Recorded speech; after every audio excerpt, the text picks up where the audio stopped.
സ്ഫോടനം എന്ന ചിത്രത്തിന് ശേഷം മമ്മൂട്ടി അഭിനയിക്കുന്നത് ശ്രീകുമാരൻ തമ്പി സംവിധാനം ചെയ്ത മുന്നേറ്റം എന്ന ചിത്രത്തിലാണ്. സ്ഫോടനത്തിൽ അഭിനയിക്കുമ്പോൾ സംവിധായകൻ PG വിശ്വംഭരനാണ് മമ്മൂട്ടി എന്ന നാമത്തെ സജിൻ എന്നാക്കി മാറ്റുന്നത്. മമ്മൂട്ടിയുടെ മുഹമ്മദ് കുട്ടി എന്ന യഥാർത്ഥ പേരിനെ കൂട്ടുകാരും വീട്ടുകാരും ചുരുക്കി വിളിച്ചായിരുന്നു മമ്മൂട്ടിയായത്.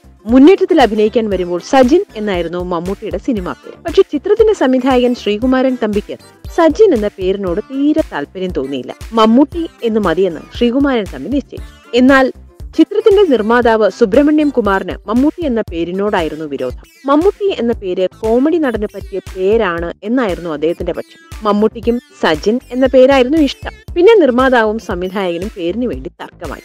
ഒടുവിൽ സംവിധായകൻ KP ഉമ്മറിന്റെ കഥ നിർമ്മാതാവിനും മമ്മൂട്ടിക്കും പറഞ്ഞുകൊടുത്തു. KP ഉമ്മർ ആദ്യ ചിത്രമായ രാരിച്ചൻ എന്ന പൗരനിൽ അഭിനയിക്കുമ്പോൾ KP ഉമ്മർ എന്ന് തന്നെയായിരുന്നു പേര്. എന്നാൽ രണ്ടാമത്തെ ചിത്രമായ ഉമ്മയിൽ നായകനായപ്പോൾ തിക്രുഷിയായിരുന്നു KP ഉമ്മറിന്റെ പേരിനെ സ്നേഹജാൻ എന്നാക്കി മാറ്റിയത്. ഉമ്മ സൂപ്പർ ഹിറ്റ് ആയിട്ടും സ്നേഹജാൻ എന്ന നടന് ഒരു പ്രയോജനവും ഉണ്ടായില്ല.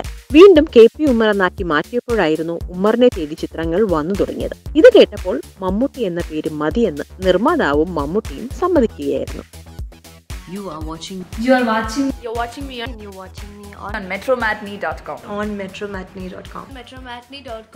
metromatney.com. Subscribe for more videos. Subscribe for more videos. Subscribe here for more videos. Subscribe now. Thank you.